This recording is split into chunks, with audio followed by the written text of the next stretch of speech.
अभी एक न्यूज़ आई है कि एवरग्रांड जो कि एक प्रॉपर्टी जायंट है वो डेट क्राइसिस से जूझ रही है, या फिर मैं इसको सम अप करके बोलूँ तो लो लिक्विडिटी क्राइसिस कहूँगा मैं इसको। लो लिक्विडिटी क्राइसिस का मतलब है कंपनी के पास लिक्विडिटी की कमी है, मतलब उसके पास इनफ कैश नहीं है कि वो अपने इन्वेस्टर्स को पे कर पाए।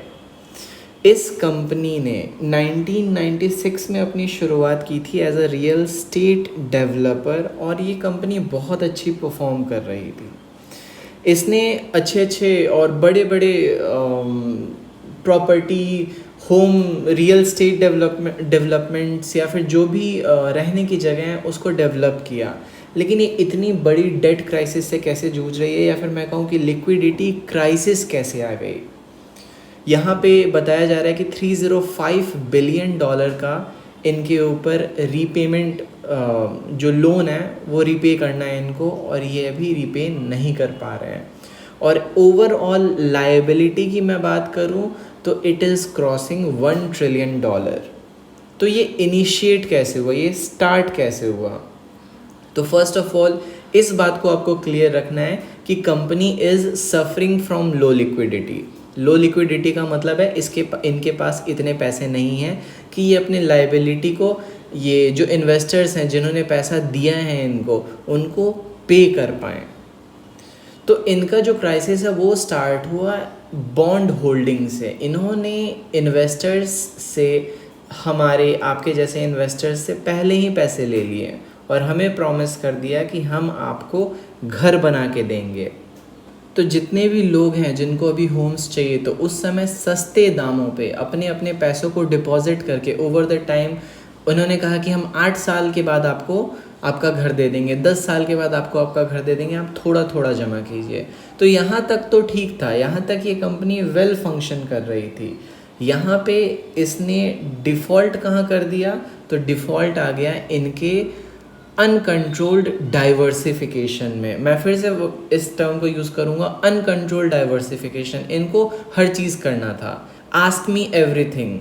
एक कंपनी थी इंडिया की, जैसे विजय माल्या की जो कंपनी थी किंगफिशर्स एयरलाइन, इन्होंने भी सेम गलती की थी कि बिजनेस इनका कोलैप्स कर गया।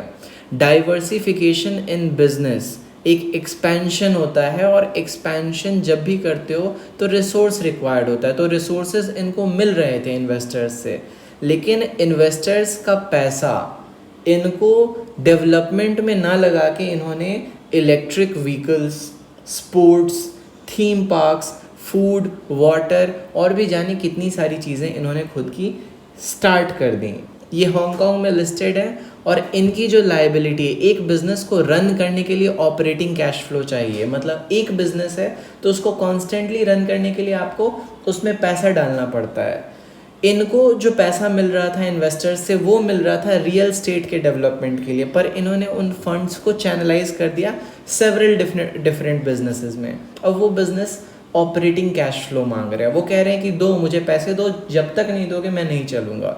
दूसरी चीज़, एक बैंक है ग्वांगफा बैंक, इन्होंने उनसे भी लोन लिया, तो इन्वेस्टर्स के बाद इन्होंने बैंक से भी लोन लिया है। तो बैंक ने क्लेम कर दिया कि हमारे कुछ पैसे आप हमें वापस दीजिए, और यहीं पे सारा गेम पलट गया। चाइनीज़ कोर्ट में केस होने के बाद जो हमारा चाइनीज़ कोर्ट है उन्होंने 20 मिलियन, फर्म के 20 मिलियन फ्रीज़ कर दिए हैं, क्योंकि बैंक को पैसे रीपे करने थे। तो इस फर्म का जब फंड्स फ्रीज़ हुआ तो ऑपरेटिंग कैश फ्लो इनका डिक्रीज़ हो गया। जो बिज़नेस को रन करने के लिए पैसे चाहिए थे वो एम्पल नहीं थे। तो कंपनी ने लिस्टिंग के लिए लेटर लिखा, लिस्टिंग प्लान में गवर्नमेंट से सपोर्ट मांगी, और यही लिस्टिंग प्लान का जो लेटर था, इस लेटर के डिस्कवरी की वजह से ये स्कैम बाहर आया। ये स्कैम नहीं बोलूँगा, ये एक मिसमैनेजमेंट है एवरग्रांड कंपनी की, because of rapid uncontrolled diversification. इन्हें भी हर कुछ करना था, और हर चीज़ करने में बिजनेसमैन एक गलती कर देते हैं, ऑपरेटिंग कैश फ्लो को भूल जाते हैं। ऑपरेटिंग कैश फ्लो बहुत इंपॉर्टेंट होता है। आप कितना जो बिज़नेस है उसको रन करने के लिए पैसा चाहिए, और नहीं दोगे तो वो बिज़नेस कोलैप्स होना है। There are more firms that are doing this but uncontrolled way में नहीं, कंट्रोल्ड वे में करते हैं वो लोग। यही तरीका है कि हमारा स्टॉक मार्केट फंक्शन कर पाता है ना। ये तो थी the reality what was happening. अगर मैं एस्ट्रोलॉजिकल पर्सपेक्टिव को एक बार आपको क्लियर करूँ तो मैंने पहले ही कह दिया है कि जितनी भी ज़मीन से रिलेटेड चीज़ें हैं, जो धरती तत्व की आखिरी राशि कैप्रिकॉर्न मकर राशि, चीज़ों को स्टे कर देना, चीज़ों को रख देना, मकान बना के छोड़ देना, बेड पे जाके सो जाना, इस तत्व को समझो। सैटर्न यहाँ पे ट्रांजिट कर रहा है और सैटर्न इसको स्लो डाउन कर रहा है। ये स्लो डाउन अप्रैल तक चलेगा। तो ऐसे ऐसे स्कैम्स अप्रैल तक निकल के आएंगे जहाँ पे आप देखोगे कि बहुत टाइम से कोई स्कैम चल रहा था और रिसेंटली डिस्कवर हुआ है। मैंने और भी प्रेडिक्शंस की हैं इस ट्रांजिट को लेके सैटर्न को, जो कि मैंने पहले एक वीडियो की है इस बारे में। बट यहाँ पे ये जो एवरग्रांड की कोलैप्स है, ये पहला नहीं है और ये आखिरी नहीं है, अभी और आएंगे और अप्रैल तक आपको और देखने को मिलेगा।